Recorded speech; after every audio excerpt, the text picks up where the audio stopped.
warahmatullahi wabarakatuh. Waalaikumsalam. Hamdan wa syukran lillah lillahi ta'ala. Salatan wa salaman ila nabiyyina wa syafi'ina wa maulana Muhammad sallallahu alaihi wasallam. Allahumma shalli ala sayyidina Muhammad wa ala alihi wa sahbihi wa tabi'in wa tabi'in wa ihsan lil mu'minina ila akhir zaman. Amma ba'd. Pertama-tama tidak lupa kita panjatkan puja dan puji syukur atas kehadirat Allah Subhanahu wa Ta'ala, karena dengan limpahan kasih dan rahmat-Nya lah sehingga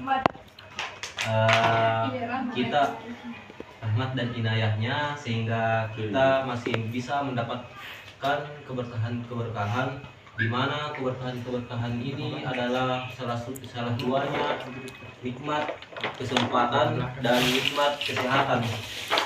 Nah, itu sahabat-sahabat sudah tahu bagaimana pentingnya nih nikmat kesempatan dan nikmat kesehatan.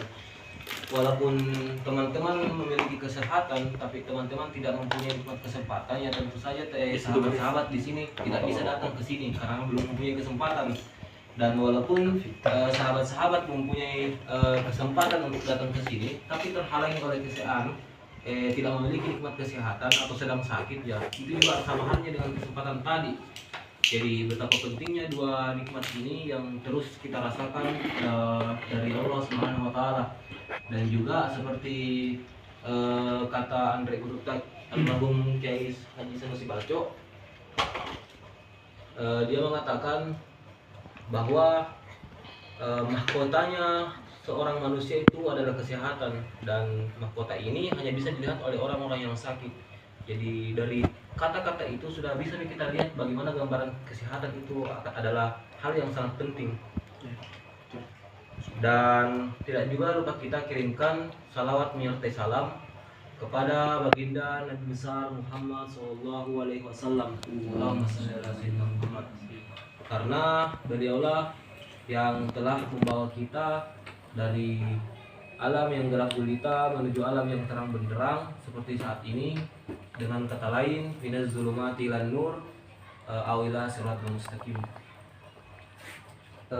Jadi pada malam hari ini kita akan membahas sesuai amanah dari Ketua Rayon, yaitu bahasa Al-Quran adalah bahasa perdamaian. Jadi sebenarnya mungkin dari sahabat-sahabat sudah melihat atau melihat kajian dari minggu lalu, di mana kita membahas sumber-sumber hukum dalam Al-Quran, dan di mana Al-Quran yang dibahas pada minggu lalu itu adalah bahwa Al-Quran itu adalah kitab suci yang sebagai sumber hukum dan ada pembagian-pembagian di dalamnya. Jadi di dalam Al-Quran itu ada anjuran dan ancaman, ada sejarah,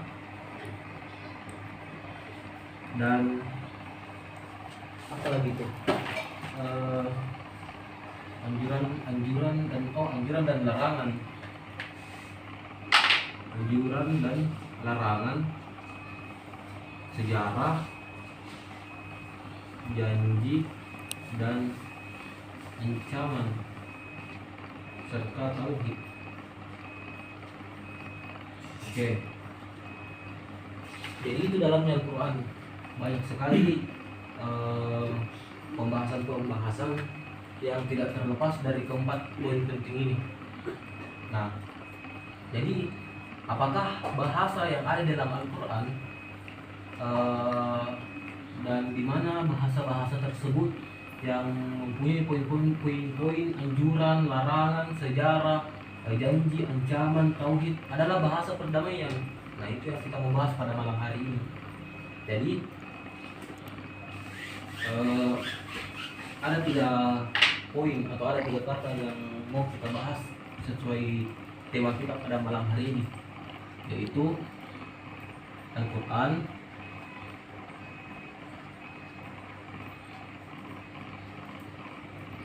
bahasa dan perdamaian.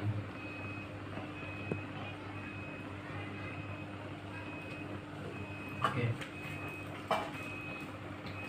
Jadi apa itu Al-Quran? Takbir.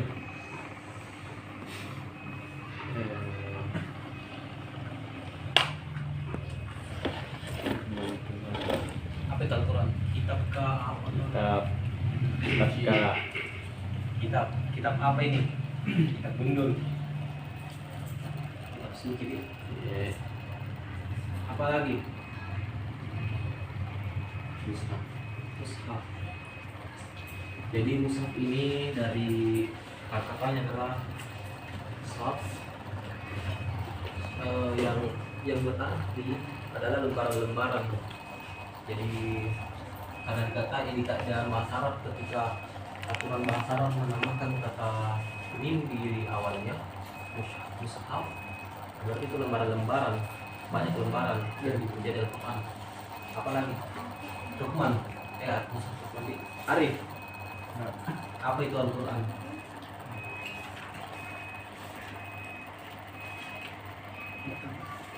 Kitab penutup. Itu namanya mereka? Tidak. Oh, Tapi karena Arif ini orangnya sufi, jadi dia itu bisa berbicara lewat hati. Dan sampai kita masih berasal kita penutup. Apalagi tidak terakhir dan tidak penutup lagi. Oke. Nah, jadi Al-Quran itu adalah kitab suci. Kenapa demikian? Karena Al-Quran adalah kitab suci, maka sering sahabat-sahabat dengar bahwa Al-Quran ini sangat diistimewakan. Al-Quran itu tidak boleh dibawa ke tempat yang ada hadasnya, tidak boleh dibawa ke tempat yang ada hadasnya, tidak boleh dibawa ke, tidak boleh disejajarkan, atau tidak boleh ada di tanah, tidak boleh ada di tanah, tidak boleh sejajar dengan kaki,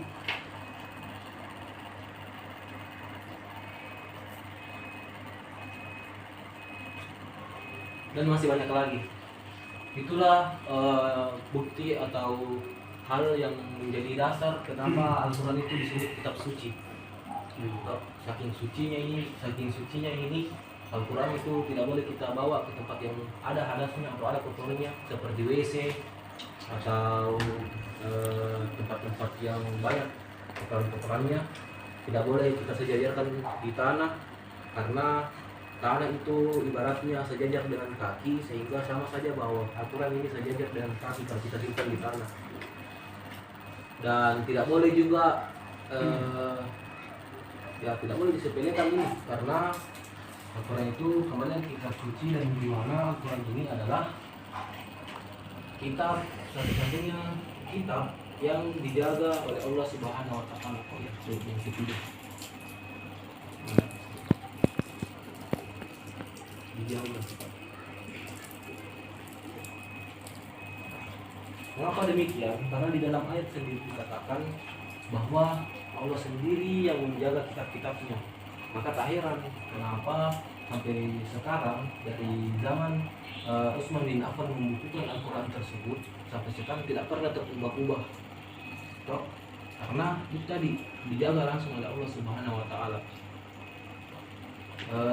Dan mushaf itu seperti yang saya katakan tadi, bahwa mushaf ini adalah lembaran-lembaran, di mana pada awalnya Al-Quran ini turun terpotong-potong atau berangsur-angsur.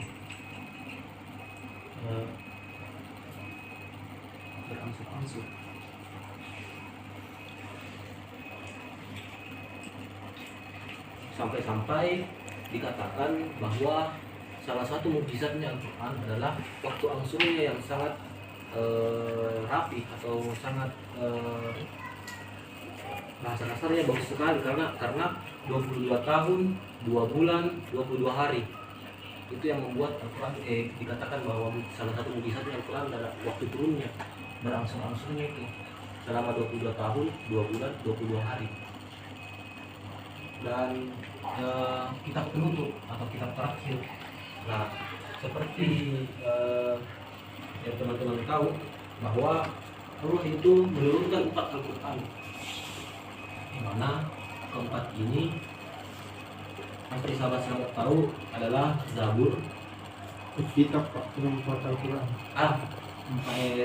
Di mana kitab-kitab ini adalah Zabur, Taurat, Injil, dan Al-Quran. Kalau kitab Weda itu gimana Pak? Apa? Kitab Weda. Dia bukan kitab Weda, Buddha. Dia itu salah satu kitab yang diciptakan sama manusia, bukan yang diturunkan langsung oleh Allah Subhanahu Wa Taala. Nah,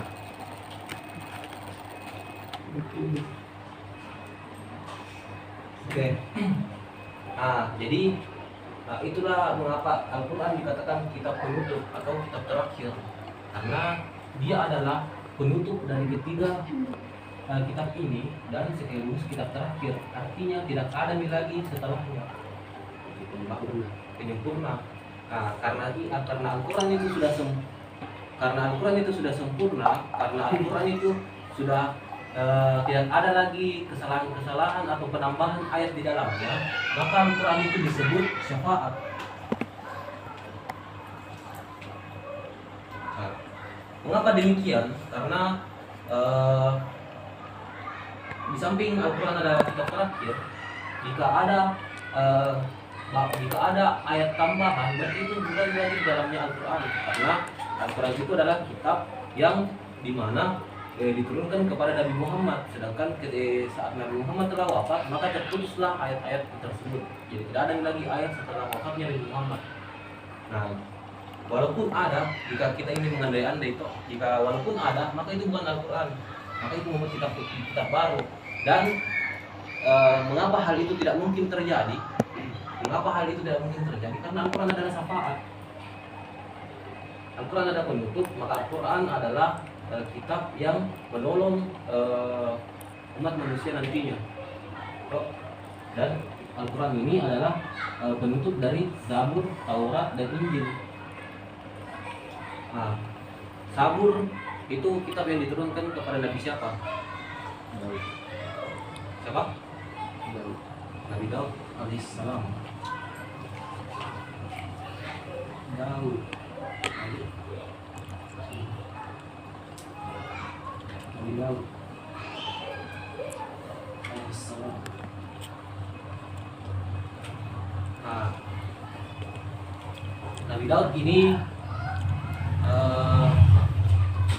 punya anak namanya siapa, Arif? Anaknya Nabi Daud. Salam. Oke, bagus. Jadi di dalam kitab Arba'in Nawawi, kitab Talabul ini ada kitab yang dimana itu membahas tentang anak-anaknya seorang murid. Jadi dikatakan di situ bahwa Nabi Muhammad SAW itu mengajarkan kepada sahabat-sahabat ketika ia mendapatkan pertanyaan atau tidak mengetahui sesuatu, maka ia harus mengatakan tidak tahu. Nah, berarti ketika kita mendapatkan pertanyaan dan kita tidak tahu, ya katakan saja tidak tahu. Kata tidak tahu bukan berarti itu mereka adalah orang yang bodoh, tapi kalau orang yang berhati-hati terdekat terhadap perkataannya. Nah, nama anak dari Nabi Daud adalah Sulaiman.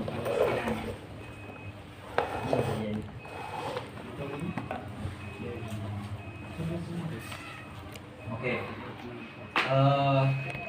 Itu tadi sekedar info, kita tadi waktu nyambung sama pembahasan ini. Nah, Taurat, Nasrul, diturunkan kepada siapa ini Taurat? Daud itu Nabi Isa di sini. Musa kak. Musa alaihissalam. Kalau bukan yang Musa, Bisa. Isa. Nah. Ando. Nabi Musa alaihissalam. Terus. Nah, ini Nabi Musa Nabi Musa alaihissalam adalah satu-satunya nabi yang banyak sekali diberikan keistimewaan oleh Allah. Pertama, dia itu satu-satunya nabi yang satu-satunya nabi yang bisa berkomunikasi langsung oleh Allah Subhanahu wa taala tanpa perantara malaikat Jibril.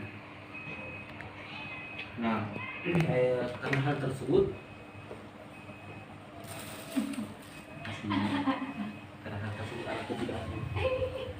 karena hal tersebut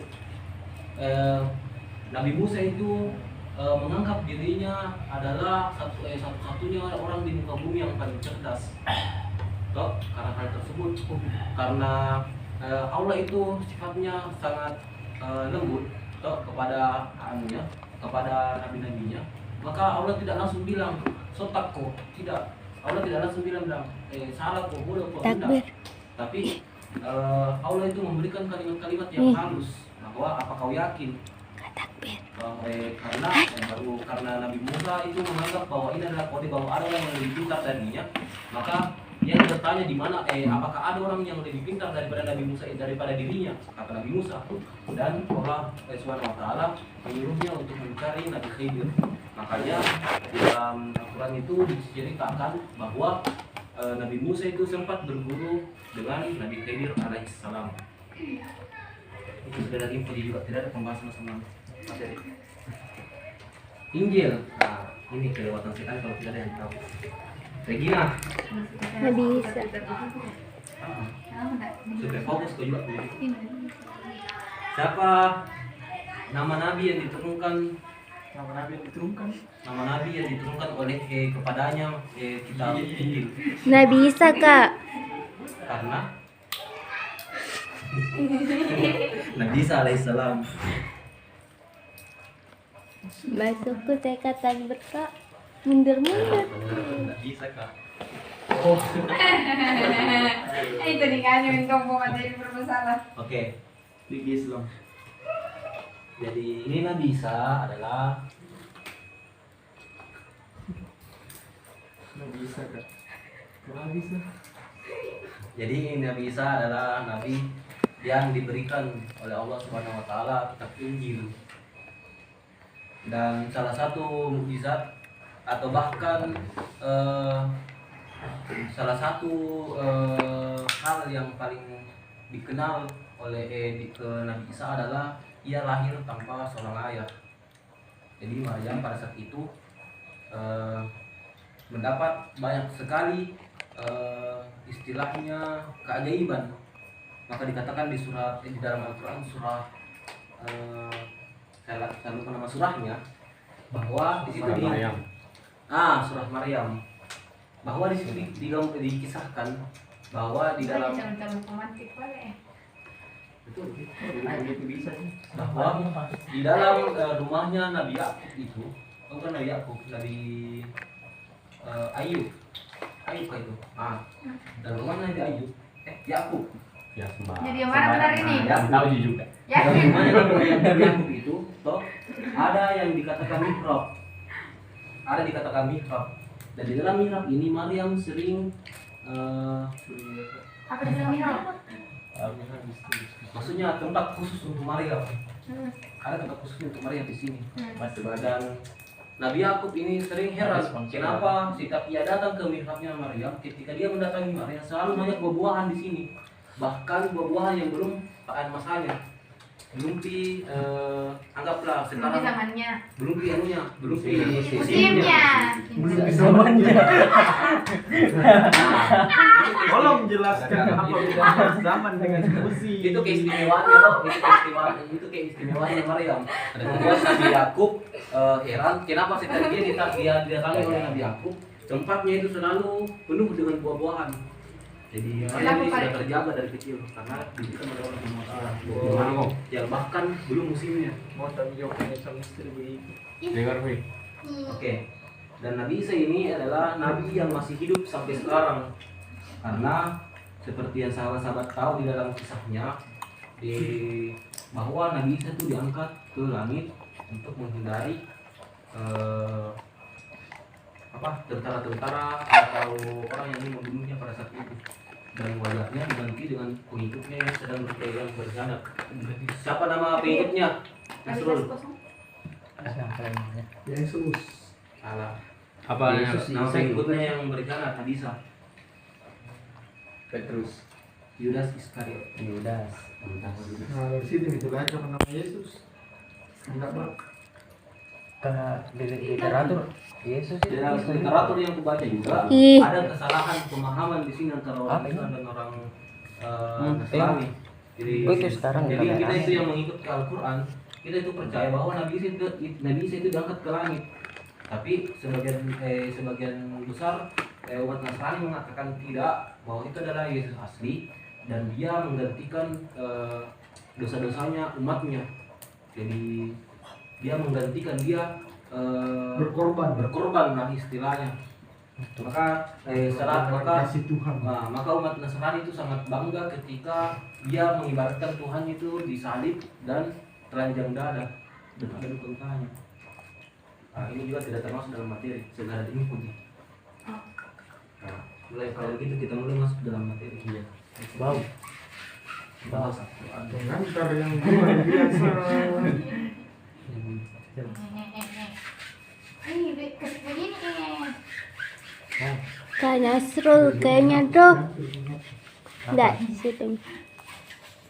Di sini bagus Kak Nasrul.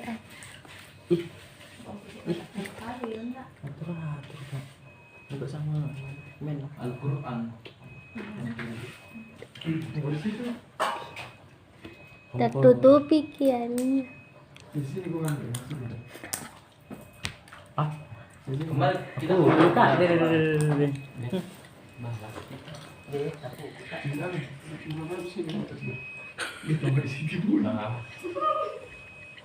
Nah, di penjelasan awal saya mengatakan bahwa Al-Quran ini terjaga. Maksudnya terjaga, tidak akan pernah dirubah isinya, tidak akan pernah dirubah isinya, dan tidak atau dimodifikasi, dan tidak akan pernah ketinggalan oleh zaman. Pernah ketinggalan oleh zaman. Nah, tapi itulah kembali selalu ada orang-orang yang mau menjatuhkan Islam. Maka ada saya lupa orang Nasrani atau Yahudi, dia itu membuat kitab kandungan Al-Quran yang bernama Al-Furqan Al-Karim. Al-Furqan Al-Karim. Al-Furqan bukan nama pertama itu. Ini yang aku dapat tahun 2014. Wah. Di Janda 2018. Waktu SMA. Ini kan tiba-tiba terlintas jadi dibahas misalnya. Jadi di dalam Al-Quran tandingannya Al-Quran asli ini Al-Furqan ini, dia itu membuat dia itu berasal dari orang Eropa yang ingin menyaingi Al-Quran. Itu di belakang nomor pasangin ingin menyamai Al-Quran. Nah, apakah ini adalah yang pertama kalinya? Tentu tidak, karena jauh di zamannya Rasulullah SAW, jauh pada zamannya Rasulullah SAW, pada zamannya Nabi Muhammad SAW, orang kafir juga ingin menyaingi Al-Quran. Maka Nabi Muhammad dan Nabi Muhammad itu berdebat dengan orang-orang kafir pada saat itu. Nabi Muhammad membacakan surah Al-Fil, gajah. Di situ maka untuk menyaingi Al-Quran, orang kafir ini membuat ayat sendiri yang bernama Marmut. Mungkin gajah yang berbulu maksudnya. Sembarang nih. Gajah yang berbulu. Marmut. Tahu? Jadi dalam Al-Fil itu liila fi Quraisy ila fi ila sita yusai falyabudu rabbaha dan ila akhir ayat.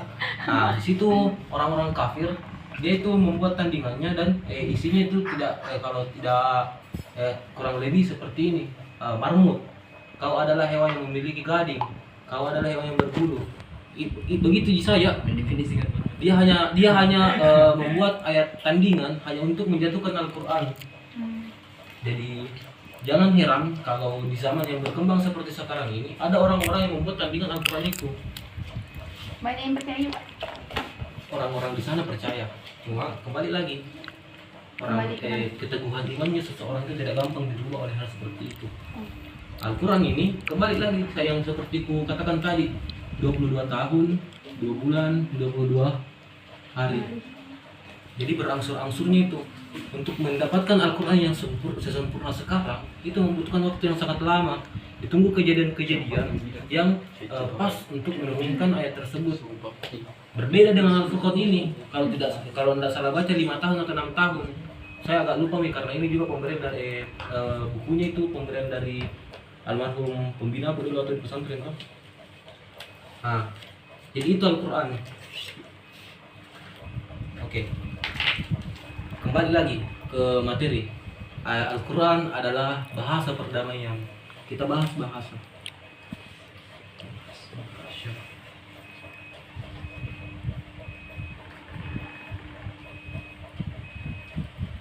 Apa itu bahasa, Regina?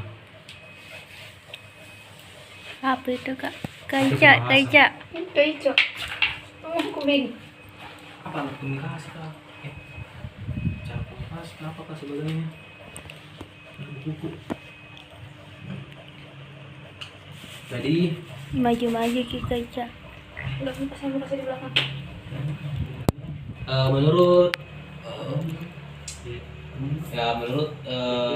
pakar yang saya lupa namanya, dia mengatakan bahwa bahasa itu adalah ungkapan emosi dengan menggunakan alat bantu bicara atau dalam hal ini mulut. Ungkapan perasaan atau emosi dengan menggunakan alat bantu bicara, alat bantu komunikasi atau dalam hal ini mulut. Bukan cuma Bicara kan pakai mulut. enggak, kan bahasa itu nggak bisa nggak terlalu sempit sih. Kalau misalnya dibilang alat bantu komunikasinya itu cuma pakai Ya, mulut. silakan tanya pakarnya. Iya, pakar. cocok misalnya yang juga ya. Tapi kembali lagi karena kita membahas Al-Quran adalah bahasa perdamaian. Susah kita membuatkan bahasa isyarat untuk Al-Quran itu Al-Quran tersebut. Jadi kira-kira ini orang bisu bagaimana cara baca Quran? Bisa tuh kita ada itu biasa ada. Quran dia. Lanjut. Jadi apa korelasinya antara bahasa yang ada di dalam Al-Quran dan perdamaian itu sendiri? Apakah betul-betul punya kaitan atau bagaimana?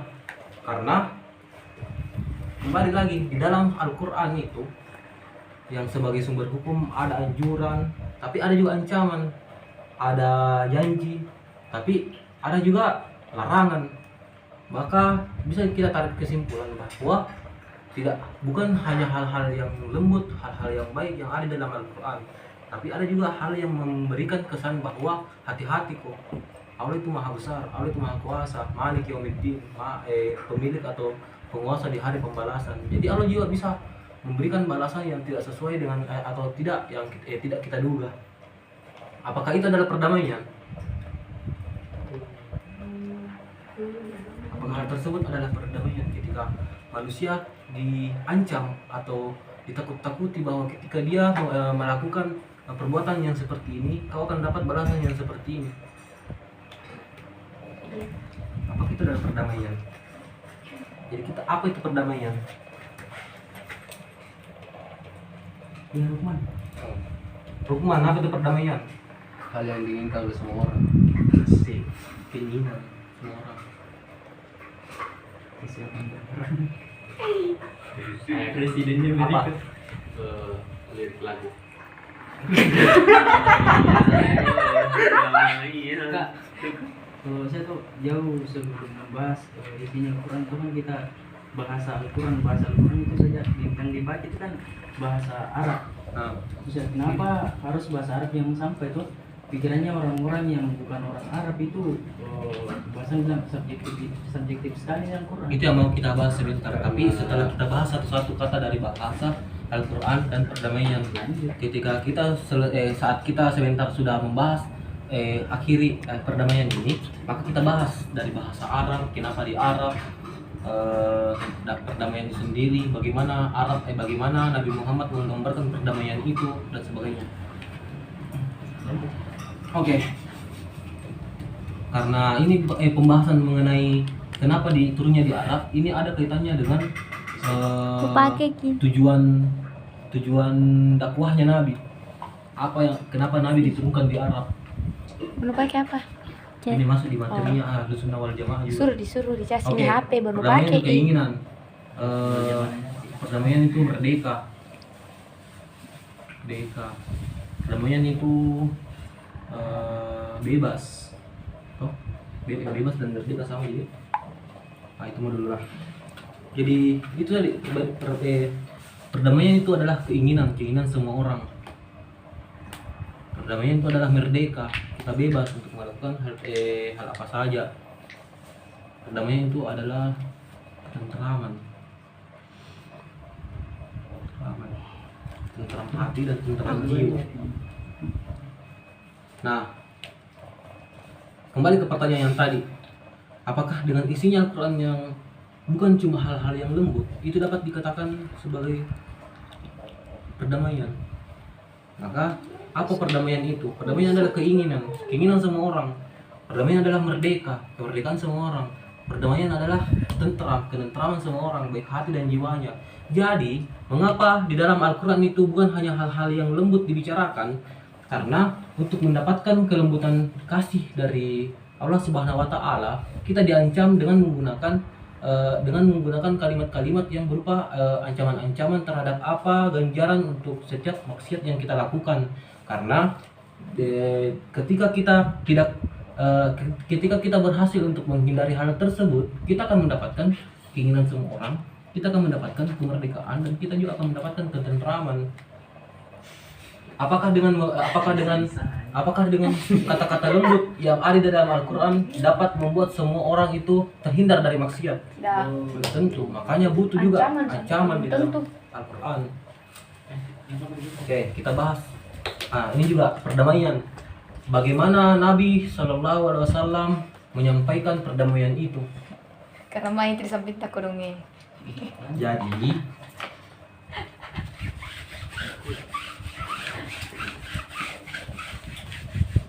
sampai di sini ada yang mau bertanya?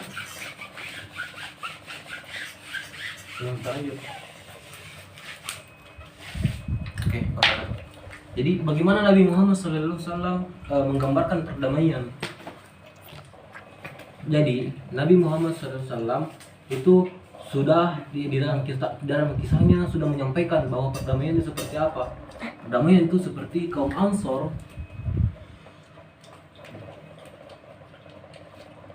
dan kaum Muhajirin.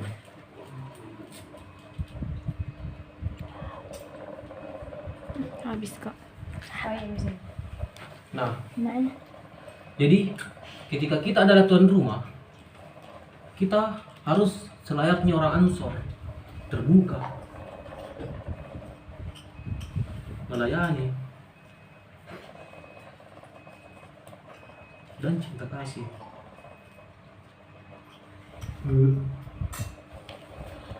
Jika kita ini adalah perantau atau pendatang, maka kita harus menghormati tuan rumah, menghormati tuan tanah, tuan rumah, tuan tanah.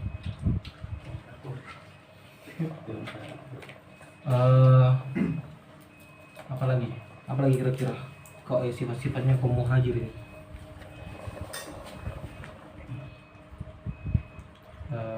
Sopan. Sopan, betul. dan sebagainya.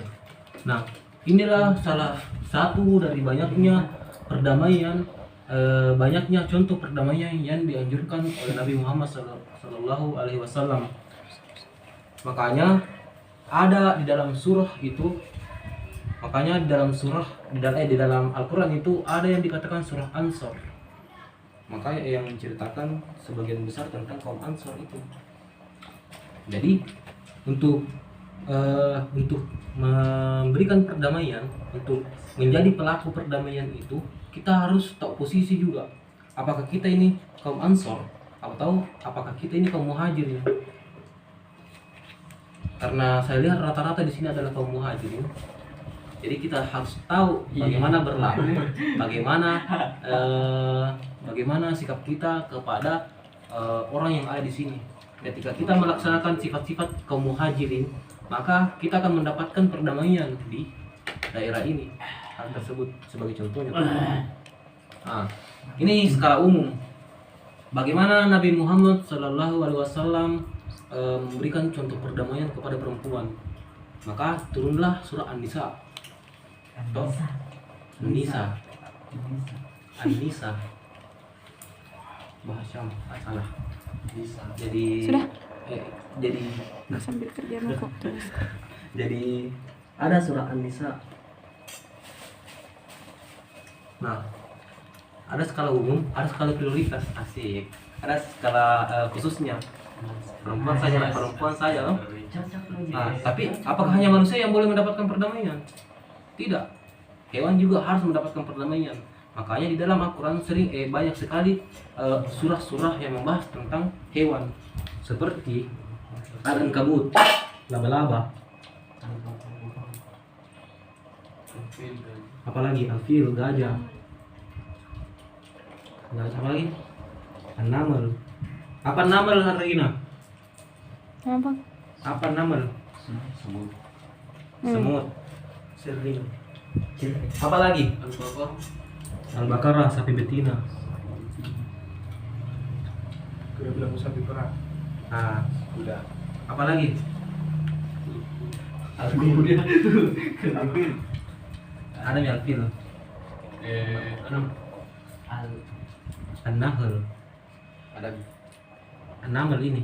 Ada juga An-Nahl. Nah, jadi ada An-Naml, ada An-Nahl. Naml itu semut, Nahl itu lebah. Kakimu ndak sopan Nah, ada juga tapi bukan nama surah. Bukan nama surah, tapi dibahas juga di dalam Al-Quran banyak sekali. Seperti di kisahnya Nabi Yunus ada paus, ada ikan. Di kisahnya Nabi Lut ada unta. Sulaiman ada. Nabi Sulaiman ada semut, namel. Banyak ada burung hut Hut apa? dan hut. Bagaimana dibilang hut-hut? Burung hut itu bagaimana ada literasi yang mengatakan bahwa burung hut itu tidak jauh bedanya dengan burung pelatu. Kalau itu burung ababil kayak gimana? Burung ababil itu burung yang membawa batu-batu untuk menyerang bergajah. pasukan gajah.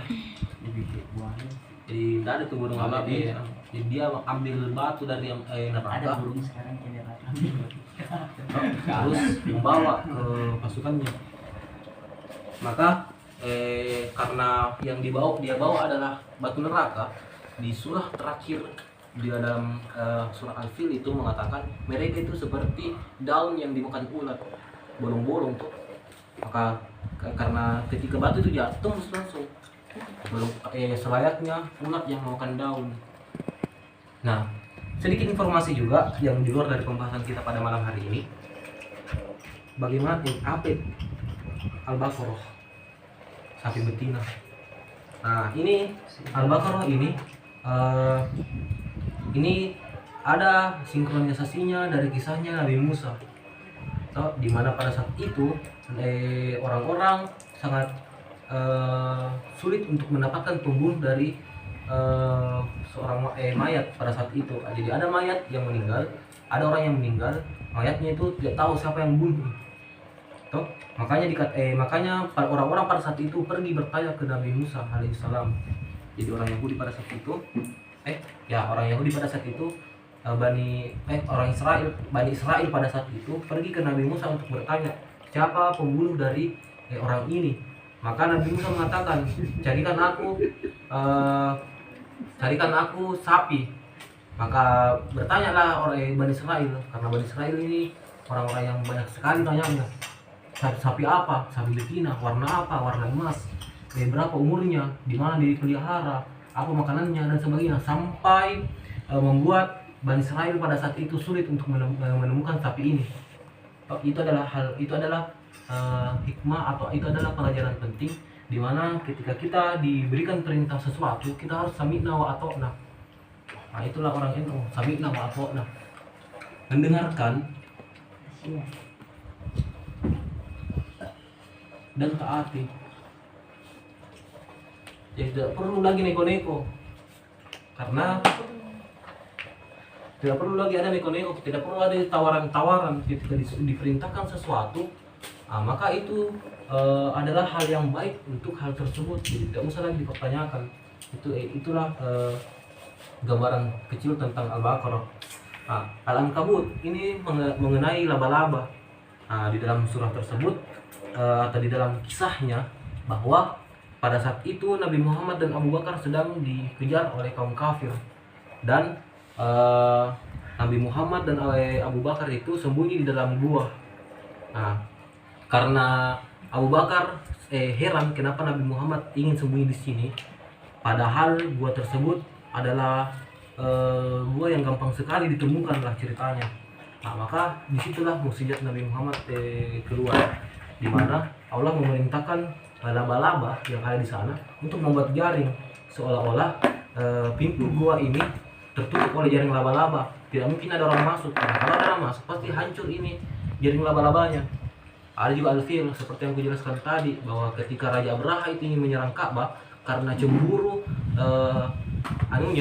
cemburu bahwa bangunan yang didirikan oleh Raja Abraha itu sepi peminat dan lebih ramai ke Ka'bah, maka ia berencana untuk menyerang Ka'bah pada saat itu. Pada saat penyerangan tersebut diceritakan bahwa Raja Abraha ini menunggangi gajah yang paling besar daripada pasukan-pasukan yang lain. Itulah mengapa disebut al-fil, gajah. Ada juga an-naml. An-naml ini dikisahkan di kisahnya Nabi Ismail alaihissalam, di mana mereka semut-semut itu panik karena tentara Nabi Sulaiman itu akan lewat. Jangan sampai semut-semut yang ada di sana itu dilindas semua. Itulah tadi bentuk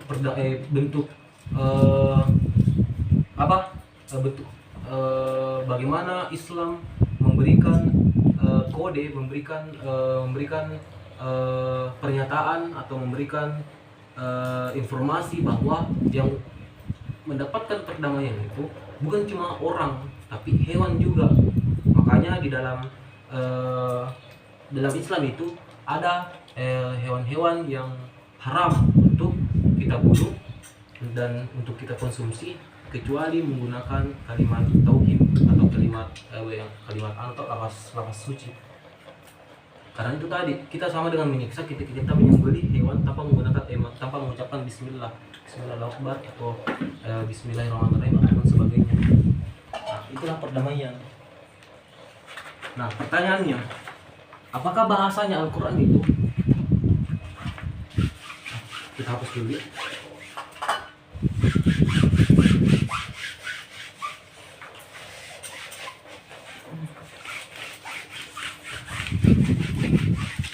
Pertanyaannya, di dalam Al-Quran bahasanya itu bahasa apa? Bahasa apa?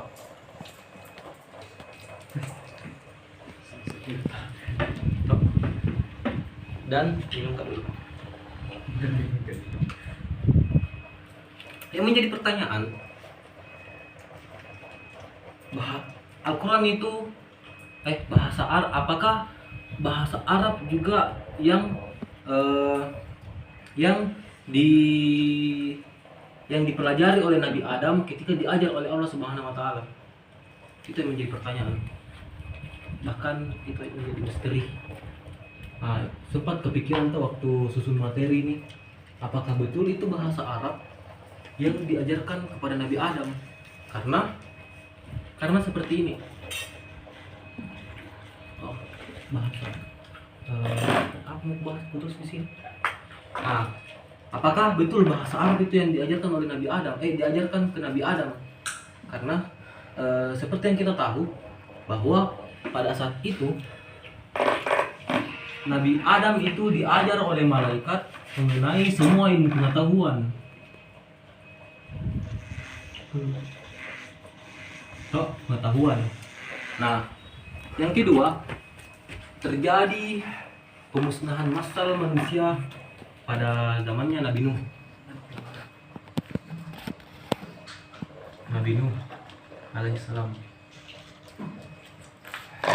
Nah, dan di dalam riwayat mengatakan bahwa, bukan di dalam riwayat, mana bukuku, ada ayatnya di dalam Al-Quran yang mengatakan bahwa hanya keturunannya dan anak cucunya yang mempunyai keturunan. Maksudnya hanya anaknya Nabi Nuh yang ada di atas kapal dan cucu-cucunya yang bisa reproduksi atau bisa mendapatkan keturunan.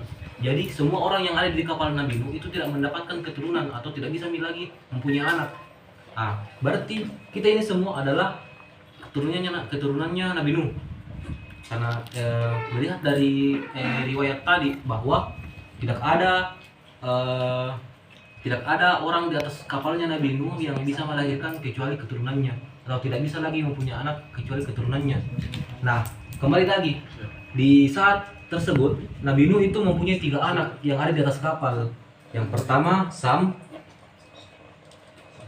yang kedua Ham, yang ketiga Yafet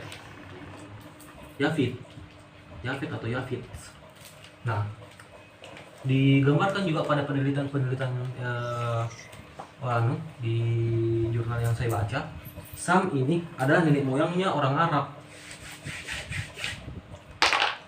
Nenek moyangnya orang Arab dan sejajarannya Jazirah Arab tuh. Ham ini nenek moyangnya orang Mesir. Dan Yafet ini nenek moyangnya orang Eropa. Nah, kita kembali lagi ke persoalan bahasa. Toh, apakah bahasa Arab itu yang ada di dalam Al-Quran adalah bahasa yang diajarkan oleh Allah kepada Nabi Adam? Karena seperti yang kita tahu, kalau memang bahasa yang sama atau bahasa Arab itu yang diajarkan kepada Nabi Adam, otomatis Arab, Mesir, Eropa dan semuanya pasti satu bahasa. Tidak ada bahasa yang terubah. Tapi kenapa kita dibedakan oleh bahasa-bahasa tersebut? Toh? Dan juga seperti ini. Kalau memang begitu, kenapa bahasa Arab yang menjadi bahasanya Al-Quran?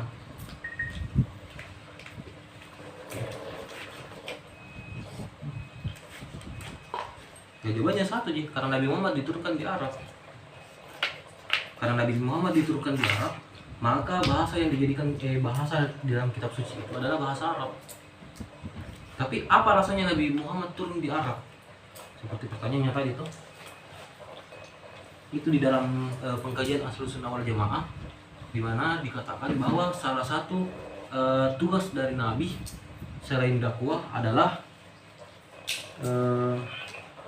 menghilangkan kasta-kasta, menghilangkan derajat-derajat. Karena di dalam sejarah mengatakan bahwa di era Nabi Muhammad SAW itu ada yang dikatakan budak dan ada juga ketidaksamaan, kesetaraan antara laki-laki dan perempuan. Itu yang mau diberantas oleh Rasulullah SAW. Bahkan ada juga yang dikatakan kabilah-kabilah. Ada keluarga-keluarga tuh, di mana ada 4 keluarga